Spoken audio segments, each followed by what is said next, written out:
Ito ang aming barangay sa Mindoro. Nasa taas ang aming bahay. Ngayon ililibot ko kayo sa beach malapit sa aming bahay.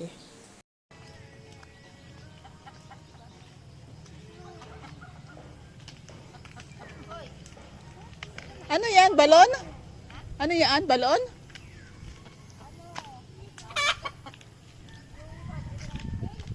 Ah. Ano, flower base ko? Bahay mo ito? Alam ko kaya?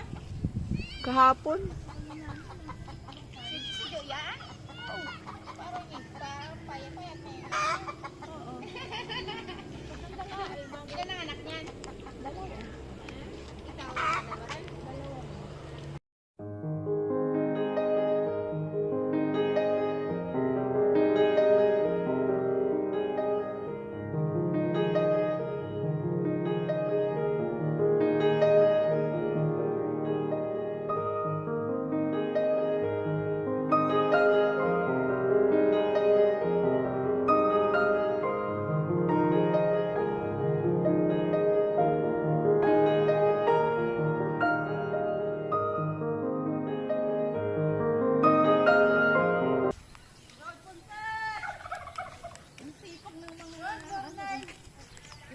Good morning.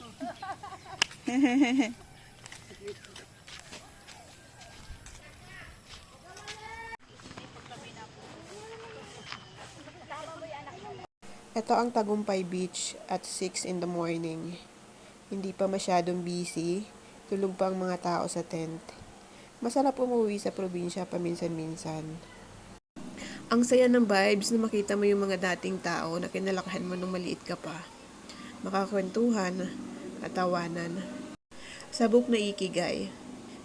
Sa Japan, may isang island doon na ang mga tao ay umaabot ng centenarian. That means 100 years old. At isang factor doon ay ang community sa paligid nila. Walang stress at pagmamadali. Yung pagising mo, maglalakad ka lang, makikipagkwentuhan sa mga kasalubong na hindi iniisip ang oras. So maghahanap na nga kami ng tent sa lagay na ito bago pa magkadami ang tao dahil Holy Week ng mga oras na to. Dito daw. Ang bili namin, tapos yung kayo. Bite. Biti. Ay, sabi ko nga, ba't kakaya? Hindi na lang dito. Ay, doon na lang daw. Ay, sige, bahala ika. Dito na. Dito na kami. Pero naroon nakalagay ito doon. Reserve. May nakasulat na. Ito yung bahay ni Ate B, di ba? Na ginawang Iba na yata parentahan. may-ari nito. Ay, iba na to. Ah, oo nga pala, iba na to. Kasi ano, iba na yung size ng kubo. Ito yung sinasabi nila na private na to. Magkano kay renta dyan? Maganda ito. Isa din sa atin. Bakit? Pangit ang ating bahayan. Ito at least walang bahay. Pwede mo tayo malisod din. Dito na lang tayo. May bayad dyan. Hindi ka makakalibre dyan na dahil taga rito ka. Doon man delivery tayo. Hindi ah. Dahil barangay. Magbayad kami ng 500. Ah, nagbayad kayo? Private din yung mga ano, mga cottage. Hindi lang private itong mga dagat. Ay, yung mga cottage doon, eh ano yan? May 500 pesos na Sino bayad. may may-ari ng cottage na nirentahan natin? Si Marlo. Ah, Isulo natin din. oo nga, dito sa puno. Ganda.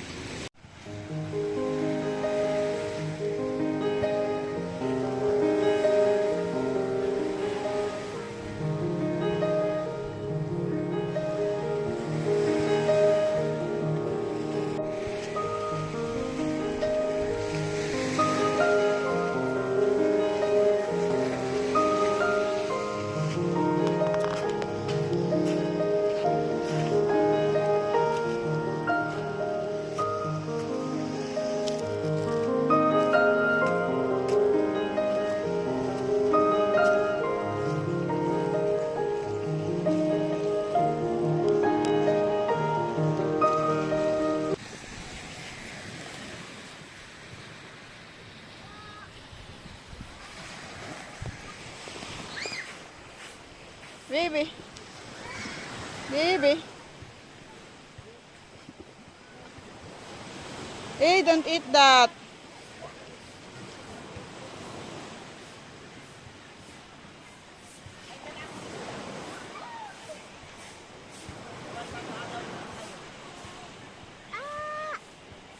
Parang reunion ulit.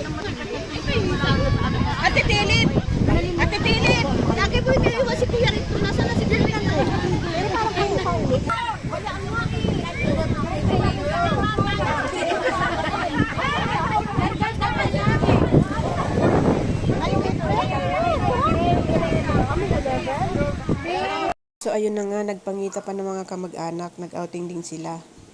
At syempre sa barangay hindi mawawala ang paliga at kapag may paliga mayroong halo-halo na nakakamiss din naman sadya.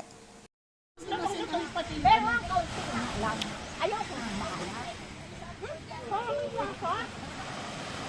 Ang kumay at manok ako. Ating plahan lang na sa lasa. Ako na.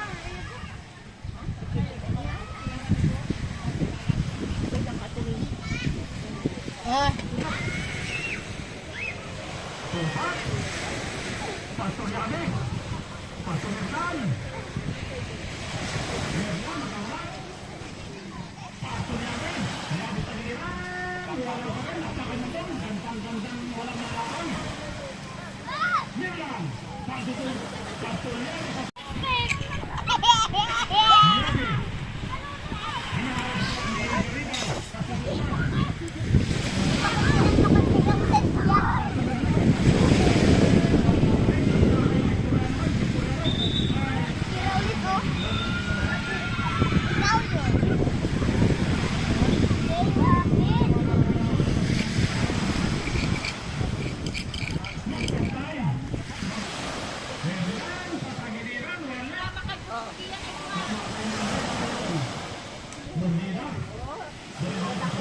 What's that? Alam mo to?